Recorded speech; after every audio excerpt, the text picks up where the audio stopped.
guys, so if you don't already know, Sonic Origins Plus is a thing that is going to be happening this year, as it's been leaked by the Korean ratings board, which means Sega obviously put it up to be rated in Korea, and we found out, so we know it's happening. This happened before previous Sonic games, so basically the shit's happening. But the question is, what can we expect to see in Sonic Origins Plus? Now, what has happened recently after we found out about this Sonic Origins Plus is that people have dug back into past 4chan leaks that mentioned the Sonic Origins Plus before it was even a thing, and have found information regarding the game and what we can expect to see. And we may have to temper those expectations a little bit. So we have to get to all of this right now. But subscribe to the channel already. Please make sure to subscribe. We are trying to hit 100,000 subscribers. Now, obviously, these are leaks, so take them with a grain of salt. But this was sent to me by Alex Hedgefox. He sent me things before. And it says, it's really funny because I remember a friend of mine sharing a leak he found on 4chan. Unfortunately, the original thread closed down, but we saved screenshots of the leak, and we saved the logo from the leak as well. So before we get into the leak, let's get into the logo, which is titled Sega is a bitch.png. I mean, they haven't ported Heroes, so I mean, I guess it does apply. This logo looks kind of horrible, I'm not gonna lie. I mean, if this is a real leak, I mean, you could do better. Come on, say you could do better than this shit. Like, come on, what is this? Like, the colors don't feel so right here. Anyway, let's get on to the main leak, okay? Because that's the big shit I want to talk about, okay? It says here, hey guys, with Sonic Origins stuff already leaking ahead of release, I figured, fuck it, I'll leak the future plans of Sonic Origins ahead of time, just for the hell of it. I snagged some internal files as well as the conceptual logo. Okay, conceptual, so probably make a better one. Definitely won't be final, but I like the giant green plus sign, very on the nose. Don't keep the giant green plus sign, that's horrible. Again, grain of salt, it's a leak. They could have just seen that Sonic Origins was a thing last year and said, what if I made a funny Sonic Origins Plus 4chan leak? Because, I mean, Mania Plus is a thing, so it's believable, right? Just keep that in mind before we go into it.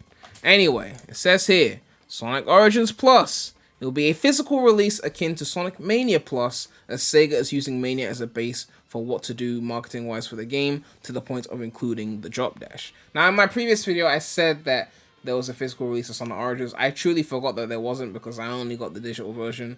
I didn't even think of going for a physical version because I don't buy physical games. Like, unless it's a game that I'm just really like anticipating. Like, I've got this physical copy here of Monkey Ball Banana Mania that I caught just because I was a fan of Monkey Ball growing up heavily. I still haven't even played this version of the game because my PS5 is digital. I just copped it because I wanted the physical version, but I have a digital copy of the game. Anyway, yes. It's gonna include an Encore mode, so level palette swaps again like Sonic Mania Plus. Again, it's a nice little minor addition. I don't care too much about Encore mode. It's not a big deal to me, but it's nice to have. Assuming this thing is cheap, of course. Then, because I think Mania Plus upgrade from regular Mania Digital was like a $5 upgrade. So, like, yeah, at a low price like that, cool. You know, I'm not paying big money for an Encore mode, though. Mighty and Ray are now playable. They have their own side story separate from the one in Anniversary mode. So that's pretty interesting. That they got Mighty and Ray, but they got a little story as well. So I'm guessing they'll get cutscenes as well. I think that'll be interesting to see. Although again, I don't really play as them often. Although Ray would be interesting to play something like Sonic 2 with Ray with his, you know, Super Mario World cape ass controls. Like that'd be pretty interesting to see. So that could be fun. Metal Sonic mode, play through levels as Metal Sonic, think like Sonic Adventure DX or Sonic 4 Episode Metal. Also a good idea to have Metal Sonic playable. I think there's no reason why he shouldn't be playable, right? I think it'll be fun. Encore mode will feature a cutscene that connects Origins to the beginning of Mania as a way to get people to buy and replay Mania. Smart, Mania's lit. Retroactively removing Sonic 4 from canon. You know, Sega, they just altered the canon based on what performed well, naturally. You know, so when Unleashed bombed, they delisted it, and then Unleashed started getting positive reception years later, and now it's backwards compatible on Xbox Series X and S. So, you know, Sonic 4 didn't perform the way they wanted it to perform nowadays, so now they're retroactively removing it from canon.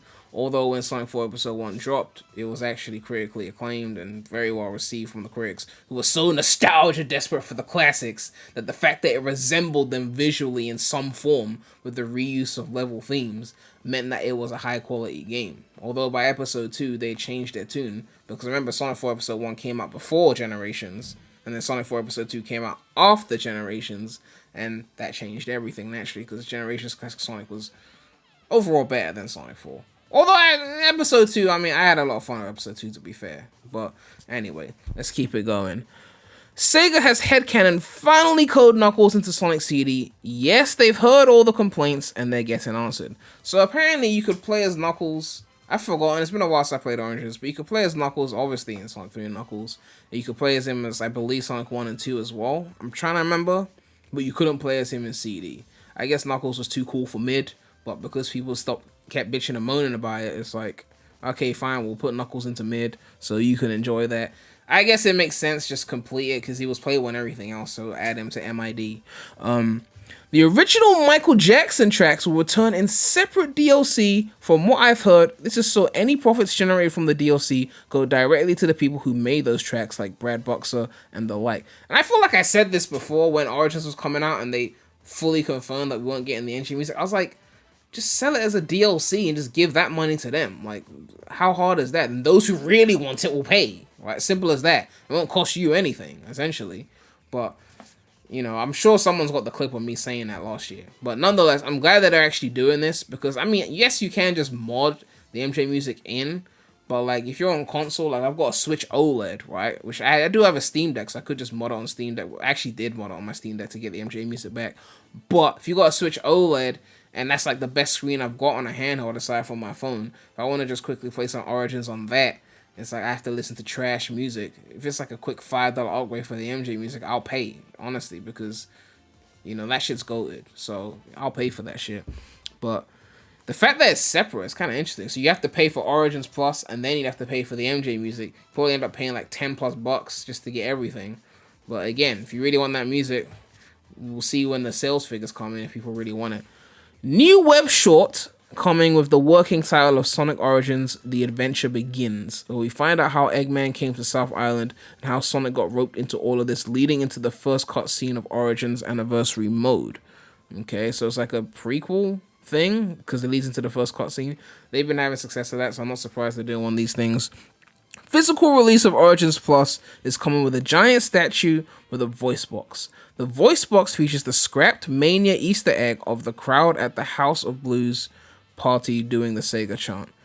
I don't know if I'll cop the physical version. It depends on how much it costs. We'll see. Alright, we'll see. Maybe I'll be in the mood and I'll get it. I do have the Mania physical version, actually. It's actually right there with my silver statue and my Sonic 06 statue, and yeah, it's a good statue. That silver statue's goated though. Anyway, yes, that's what we can expect to see. But yeah, it's a bit mid considering that there's other things they could have done. I mean, I asked my channel what new content / improvements do you want to see added to Sonic Origins Plus the most. For me, more games was the clear winner personally. But playable characters won over more games? I mean, obviously Mighty and Ray are cool. Like, let's not get it twisted. But like, more games? I don't know. Like, I feel like that should have been a bigger concern. Like, maybe it's just, I mean, I saw a tweet saying that someone put it like emulated versions of all the Genesis entries, emulated versions of the Game Gear entries, Sonic R, Sonic the Fighters, and Chaotix. I just want every pre-adventure game in one pack. I think that's the best way they phrased it. Like, imagine just having every pre-adventure game in one package. Just fucking Sonic Drift, who cares? Like, everything before SA1, aka the best thing that Sonic released in the 90s, everything before that in just one game, right? Because the classic mode is just the remakes, but cropped to 4x3. It's not actually classic mode. Classic mode should have been emulation, right? That's what made logical sense. The classic mode of CD should have been the original version of the game, like the pre-Whitehead version, so that people could see the difference. But, you know, they're not gonna go the extra mile. Like, let's keep it real. But that's what would have been the ideal scenario, and it's kind of a shame that they're not doing that, because I mean, even if they were lazy and just emulated the 8-bit games just to have them there and they weren't widescreen, I think that would still be more appreciated than just not having them, right? They don't have to remake all of them in widescreen, although that would be pretty sick, right? But just to even have them there, you know, all the, like, the whole mega collection list of games, just to have them there, would be a nice bonus. Even Sonic Adventure DX had a bunch of classic games and it emulated. Like, I mean, is it really that hard? Like, they'd be slacking on shit like this, but You know, it is what it is, man. As long as it's cheap, then it is what it is. If it's like $5, then this is worth $5, I guess. Although, again, paying separately for Michael Jackson. But yeah, it's a bit underwhelming. But I didn't expect it to be crazy. It was more so a hope that they would have added more games, and not an expectation at the end of the day. We'll still have to rely on our emulators. But yeah, let me know what you guys think about all of this. We got big leaks on Sonic Origins Plus. Do you believe these to be true? And of course, a big shout out to all my channel members. If you want to become a channel member, you can click the join button next to the subscribe button. But yeah, make sure to like, comment, subscribe, hit that bell. Make sure to check out the non-Sonic channel. The link will be in the description. But that's all I have to say right now. So, Premy out.